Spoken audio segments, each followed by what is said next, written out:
Seorang warga negara asing berinisial GSA, 60 tahun asal Suriah rela mengeluarkan uang sampai 4.000 US dollar atau senilai 60 juta rupiah untuk membuat paspor palsu. Usut punya usut, rindunya kepada kedua anaknya menjadi faktor utama GSA tak pikir panjang menguras tabungan untuk sesuatu hal ilegal antar negara. Informasi terkait berita tersebut akan dilaporkan oleh rekan Elga Alfreda dari Tribun Jakarta. Silakan laporannya rekan Ega Alfreda. Baik, terima kasih Justina. Betul sekali dapat dilaporkan langsung dari Bandara Soekarno-Hatta bahwa pada tanggal 20 November 2022 kemarin, kantor imigrasi Bandara Soekarno-Hatta berhasil menciduk GSA berumur 60 tahun, warga negara asing asal Suriah yang kedapatan menggunakan sebuah paspor palsu yang dicetaknya sendiri untuk bisa pergi dari Indonesia menuju negara tujuan Jerman. Nah, dari pendalaman yang dilakukan oleh Kabit Intel Dakim Kantor Imigrasi Bandara Soekarno-Hatta, GSA ini ternyata memang sengaja membuat paspor palsunya ini karena alasan kangen dengan anaknya yang sudah sejak tahun 2015 atau 9 tahun lalu menjadi seorang imigran atau seorang pekerja di negara Jerman.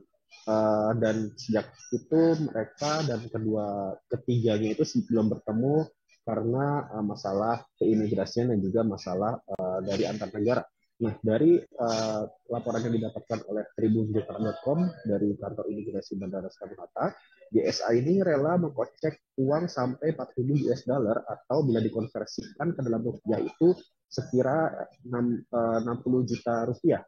Nah, dari 60 juta rupiah itu GSA menggunakan uangnya untuk membayar seorang agen atau seorang yang belum diketahui identitasnya untuk membuatkan paspor palsu. Bukan hanya paspor palsu, tapi agen ini juga membuat ID palsu atau nama palsu, juga semua identitas dari si GSA ini dipalsukan untuk bisa membuat paspor yang nanti dia gunakan terbang dari Arab Saudi menuju ke Indonesia. Nah, dari pantauan tribunjakarta.com ternyata GSA ini sudah masuk ke Indonesia terlebih dahulu menggunakan paspor palsu yang dibuat oleh GSA ini pada sekitar bulan Oktober 2022. Namun saat itu petugas imigrasi Bandara Soekarno-Hatta merasa kecolongan karena GSA ini berhasil mengelabui petugas Bandara Soekarno-Hatta untuk bisa masuk ke Indonesia melalui Bandara Soekarno-Hatta. Nah, dari situ GSA ini mendiam atau bersembunyi selama 9 sampai 10 hari di Jakarta di sebuah hotel yang tidak disebutkan lokasinya di mana untuk mencari timing dan juga mencari celah untuk bisa terbang kemudian hari ke Jerman lalu menuju Belanda. Maksud kami untuk terbang menuju Belanda yang kemudian rencananya akan dilanjutkan dari Belanda menuju Jerman menggunakan jalur darat. Nah, tapi pada 20 November 2022 rencananya itu telah digagalkan oleh kantor imigrasi Bandara Soekarno-Hatta karena sudah terciduk dan tercium oleh intel dan juga jaringan yang ada di bandara dan juga Jakarta. Nah, dari situ diketahui bahwa GSA ini ternyata menggunakan sebuah jasa yang ada di negara Lebanon, yaitu dekat negara Syria untuk membuatkan paspor palsu dan juga ID palsu.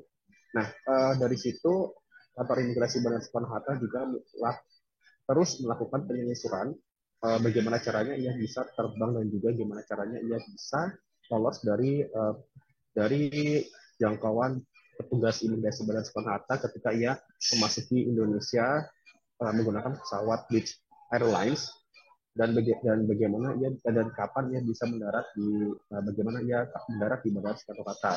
Semua itu masih dalam tahap pendalaman oleh kantor imigrasi Bandara Soekarno-Hatta. Dan juga sudah berapa kali ia menggunakan paspor palsu itu juga masih dalam pendalaman kantor imigrasi. Dan saat ini ia juga kantor imigrasi Bandara Soekarno-Hatta mengaku masih mencari jaringan dan siapa otak dari pembuat ID palsu sampai paspor palsu yang sempat mengelabui petugas di Terminal 3 Bandara Soekarno-Hatta. Kira-kira begitu yang dapat dilaporkan dari Terminal 3 Bandara Soekarno-Hatta, Justina. Baik, terima kasih laporannya Ega Alfreda, reporter Tribun Jakarta. Selamat bertugas kembali. Berikut kami tampilkan tayangan wawancara bersama Kabid Dakim Imigrasi Soekarno-Hatta, Andika Pandu Kurniawan. Ya, jadi motif yang kami temukan untuk sementara ini bahwa GSA ini memiliki 2 anak yang sudah tinggal di Jerman sebagai pengungsi. Nah, ceritanya nih si GSA ini sebagai ayah mau nyusul anaknya ke sana.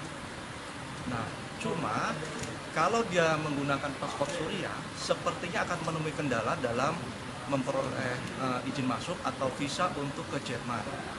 Nah, dengan menggunakan paspor Uni Emirat Arab yang palsu itu, diharapkan dia bisa masuk ke Belanda. Jadi tujuannya ini tidak langsung ke Jerman, dia bisa masuk ke Belanda dengan tanpa visa, harapannya begitu. Nanti bisa lanjut dengan perjalanan darat untuk ke Jerman menemui anaknya.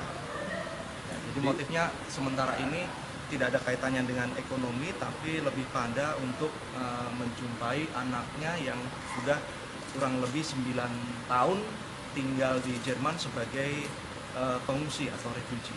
Untuk pembuatan paspor sendiri, dia lakukan sendiri atau ada orang lain, Pak? Ya, dalam pemeriksaan kami, paspor ini tidak dibuat oleh yang bersangkutan, tapi ada agen atau pembuat yang menyerahkan paspor, kemudian tiket dan ID Uni Emirat Arab palsu di Beirut, Lebanon, dengan jumlah pembayaran 4.000 US dollar. Jadi diterimanya di sana dengan orang yang tidak diketahui identitasnya karena hanya ketemu sekali di lobi hotel, serah terima paspor dan ID palsu, serah terima uang, kemudian putus, selesai. Bang, diketahuinya paspor itu palsu, ada tanda-tanda apa aja Bang kira-kira? Ya, jadi di paspor itu pertama yang bisa kami identifikasi secara kasat mata adalah belangko paspor itu ketika diperiksa secara fisik banyak sekali sudut-sudut yang tidak simetris. Itu paling mudah sekali. Terima kasih sudah nonton. Jangan lupa like, subscribe, dan share ya.